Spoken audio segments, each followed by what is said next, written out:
जय हिंद। स्वागत है आपका अपने YouTube चैनल गणितपुर में। आज की इस क्लास में हम समझेंगे अपरिमेय संख्या को संख्या रेखा के ऊपर दर्शाना, है ना। इसके पहले वाले वीडियो में हमने परिमेय संख्या को संख्या रेखा के ऊपर व्यक्त करना सीख लिया था, है ना। वहाँ कई 2-3 तरीके बताया था आपको किस प्रकार आपको संख्या रेखा के ऊपर परिमेय संख्या को व्यक्त करना।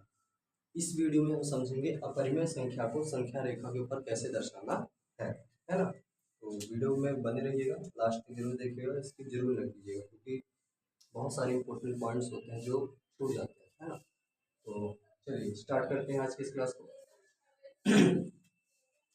तो यहाँ पे सबसे पहले संख्या अपरिमेय संख्या लिखी हुई है √2, है ना। तो इसको अगर मुझे संख्या रेखा पर, हमारी सबसे पहली संख्या क्या है √2, अगर इसे मुझे संख्या रेखा पर व्यक्त करनी है तो सबसे पहले हम क्या करेंगे, एक रेखा बना लेंगे। एक रेखा को क्या कर लेंगे, बना लेंगे। और एक रेखा को बनाने के बाद आपको क्या करना है, कहीं पर भी एक पॉइंट जीरो ले लेना है ना। इस पर कोई इस अपरिमेय संख्या के केस में कोई फर्क नहीं पड़ता कि ये धनात्मक संख्या है कि ऋणात्मक संख्या, आपको बस एक जीरो कहीं पर भी ले लेना है। हमने यहाँ पे एक जीरो ले लिया और जीरो को लेने के बाद आपको क्या करना है, एक डिस्टेंस को, जैसे पहले मैंने कहा था परिमेय संख्या वाली वीडियो में, यहाँ भी बता रहा हूँ, एक डिस्टेंस आपको फिक्स कर लेना है। हमको मान लो मुझे इतना लेना है तो मैंने यहाँ पर एक चिन्ह लगा दिया, यहाँ पर मैंने क्या कर दिया, चिन्ह लगा दिया। मैं जब भी लूँगा तो यहाँ पर नहीं, सॉरी यहाँ पर कर ले, यहाँ पर भी कर लेंगे, कोई दिक्कत नहीं। तो यहाँ पर एक निशान लगा दिया। अब यहाँ से यहाँ तक हम इसको कितना मान के चलेंगे, एक मान के चलेंगे कि ये कितना एक है ना। तो आप जितना चाहे अपनी मर्जी के हिसाब से उतना ले सकते हैं। आप स्केल से नाप के 1 सेंटीमीटर ले लीजिए, 2 सेंटीमीटर ले लीजिए, लेकिन हाँ जितना भी लीजिएगा उसको 1 यूनिट मान के चलिए कि ये 1 इकाई है, 1 यूनिट है, और समझा, यानी 1 है, चाहे सेंटीमीटर हो चाहे मीटर हो, लेकिन 1 है, ठीक है। फिर इसके बाद जितना आपने यहाँ लिया, जितनी डिस्टेंस आपने यहाँ लिया स्केल से नाप लीजिए, उतनी ही आप ऊपर ले लीजिए, इतने ही आप क्या ले लीजिए, इसी के ऊपर 90 डिग्री का कोण बनाते हुए इसी के ऊपर ले लीजिए, इस प्रकार से, ठीक है। और इस प्रकार से लेने के बाद आपको क्या करना है, आपको जब ये 1 है तो इतना ही तो आपने ऊपर भी लिया है, तो ये भी कितना होगा, 1 होगा, ये भी कितना होगा, 1 होगा। फिर आप इसको मिला दीजिए, आप इसको क्या कर दीजिए, मिला दीजिए। जब आप इसको मिला देंगे तो आप ध्यान से देखेंगे, जब आप इसको मिला देंगे तो आप ध्यान से देखेंगे कि ये क्या बन रहा है, ये बन रहा है हमारा एक समकोण त्रिभुज। क्या बन गया, समकोण त्रिभुज बन गया। और समकोण त्रिभुज में ये जो है, ये आपको पता है ये कर्ण है, ये क्या है, कर्ण है, ये आधार है और ये लंब है। तो अगर मैं कर्ण का मान निकालूं, है ना, पाइथागोरस थ्योरम से, है ना, आपको पाइथागोरस थ्योरम पता ही होगी, नहीं पता होगी तो हम नेक्स्ट जल्द से जल्द हम इस पर भी एक वीडियो लेके आएंगे। तो पाइथागोरस थ्योरम के अकॉर्डिंग क्या होता है, जो कर्ण का वर्ग है, कर्ण का वर्ग, कर्ण का वर्ग किसके वर्ग के, आधार के वर्ग के, आधार का वर्ग और लंब के वर्ग, इन दोनों के योग के बराबर होता है। तो कर्ण का वर्ग बराबर क्या होता है, आधार का वर्ग प्लस लंब का वर्ग, है ना। तो कर्ण का वर्ग, तो कर्ण का वर्ग बराबर कितना हो जाएगा, आधार कितना है, 1 है, आधार हमने 1 लिया है, और हमारा लंब भी कितना है, 1 है, तो 1 का स्क्वायर 1 और लंब भी 1 है, तो इसका भी स्क्वायर 1 का स्क्वायर 1 ही हो जाता है। अगर 1 और 1 कितना हो जाएगा, 2 हो जाएगा, ठीक। अगर मुझे कर्ण का मान निकालना है तो स्क्वायर को हटाना पड़ेगा, कर्ण का मान निकालना है तो स्क्वायर हटाएंगे, जब स्क्वायर हटाएंगे कर्ण बराबर इधर क्या लग जाएगा, अंडर रूट लग जाएगा। आपको भी पता होगा जब समीकरण के एक पक्ष से स्क्वायर हटता है तो दूसरे पक्ष में क्या लग जाता है, अंडर रूट लग जाता है। ये चीज़ ध्यान रखिएगा, है ना। समीकरण में जब इधर से स्क्वायर हटाएंगे तो उधर अंडर रूट लग जाएगा, और जब उधर से स्क्वायर हटाएंगे तो इधर अंडर रूट लग जाएगा। तो कर्ण का मान कितना आ गया, √2, यानी ये हमारा कर्ण था और इसका मान कितना आ गया, √2। जब ये यहाँ से यहाँ तक क्या है, √2 है, तो आप स्केल से इसको यहाँ से यहाँ तक नाप लीजिए, है ना, स्केल को यहाँ से यहाँ तक नाप लीजिए। मैंने नापा तो मेरा, और नापने के बाद यहाँ से हर चीज़ जीरो से करना, यहाँ से आपको इतनी ही दूरी पर, जितनी स्केल में इसको नाप लीजिए, नापने पर जितना है उतनी ही दूरी पर यहाँ पे क्या कर लीजिए, एक निशान लगा लीजिए, ठीक है। और इसको दर्शा दीजिए √2 से। क्यों भाई, क्योंकि इसी को तो हमने व्यक्त किया है, इसी को तो हमने क्या किया है, स्केल से इतनी ही दूरी को ना यहाँ पे स्केल से नापने चिन्ह लगाया है, तो ये कितना हो गया, ये √2 है, तो ये भी कितना होगा, 2। तो इस प्रकार हमने क्या किया, संख्या रेखा में अंडर रूट 2 को क्या किया, व्यक्त किया, है ना। यहाँ तक क्लियरली आपको समझ में आ ही गया होगा, है ना। तो आप ध्यान से देखिएगा, एक बार वीडियो दोबारा देखिएगा, आपको समझ में आ जाएगा आपको क्या करना है।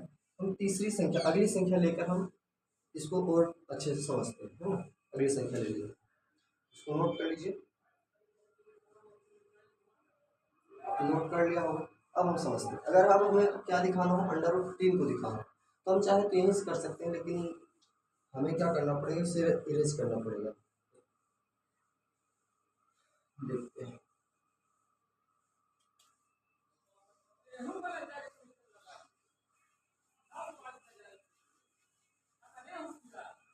चलिए अब देखते हैं। अब हमको व्यक्त कर रहे हैं अगली संख्या को, यानी अंडर रूट 3 को हमें व्यक्त करना है। अंडर रूट 3 को व्यक्त करने के लिए आप क्लियरली ध्यान से समझिएगा, थोड़ा सा समझिए इसको। यहाँ पे जैसे हमने ले लिया 0 ले लिया, फिर सेम चीज एक निश्चित डिस्टेंस पे आपको क्या ले लेना है, 1 ले लेना है। मैंने मान लिया कि यहाँ से यहाँ तक कितना है, 1 सेंटीमीटर, मीटर, यूनिट कुछ भी हो सकता है, तो 1 यूनिट मान लिया कि यहाँ से यहाँ तक क्या है, 1 यूनिट। तो जितना यहाँ लिया, जितना ये है उतना ही ऊपर हम ले लेंगे, उतना ही क्या कर लेंगे, ऊपर ले लेंगे। और जब ऊपर लेंगे तो ऊपर लेने के बाद इसको आपको क्या कर देना है, इसको 0 से इससे ऐसे मिला देना है, ठीक है। और जब आप मिला देंगे तो आपको इसके, जैसे अंडर रूट 2 को व्यक्त किया था, आपको पता है कि ये 1 है, तो ये भी कितना होगा, 1 होगा। तो 1 और 1 से ये क्या बनेगा, अभी इसी जस्ट पहले ही बताए थे, ये 1 तो ये क्या हो जाएगा हमारा अंडर रूट 2, ये हमारा क्या हो जाएगा, अंडर रूट 2। अब आपको क्या करना है, अब इसको आधार मानते हैं, जैसे इस पर आपने एक ही यूनिट की क्या किया था, ऐसे खड़ी डंडी यानी ऊर्ध्वाधर रेखा एक खींचा था, है ना, 90 डिग्री कोण बनाते हैं। तो उसी प्रकार अब आपको इसके ऊपर क्या करते हैं, एक ही यूनिट को जितना लिए है उतना ही, एक यूनिट का क्या करना है आपको, इस प्रकार 90 डिग्री का कोण बनाते हुए एक यूनिट का क्या करना है, लाइन खींचना है। ये एक है, ये एक है, और ये भी कितना है, एक यूनिट है। जितना शुरू में लिए थे, यहाँ से यहाँ तक एक, यहाँ से यहाँ तक एक, और यहाँ से यहाँ तक भी एक, और ये हमारा क्या है, अंडर रूट 2। ठीक, अब आपको क्या करना है, ये अंडर रूट 2, अब आपको इसको वापस इससे मिला देना, आपको इसको वापस इससे क्या कर देना, मिला देना, ठीक है। तो मिलाने के बाद आप नोटिस कीजिए, ध्यान देखिए, तो यहाँ पे 90 डिग्री कोण बन रहा है, यहाँ भी बन रहा है। तो जिस प्रकार ये हमारा समकोण त्रिभुज था, उसी प्रकार ये हमारा एक नया समकोण त्रिभुज प्राप्त हुआ। अब हम इस वाले त्रिभुज में भी पाइथागोरस थ्योरम लगा सकते हैं, जिससे कि ये हमारा क्या होगा, ये हमारा क्या है, ये भी कर्ण है इस वाले त्रिभुज का, और ये किसका कर्ण था, इस वाले त्रिभुज का था, है ना। जिस प्रकार इस समकोण त्रिभुज का हमने कर्ण निकाला, तो उसी प्रकार हम इस समकोण त्रिभुज का भी कर्ण निकालेंगे।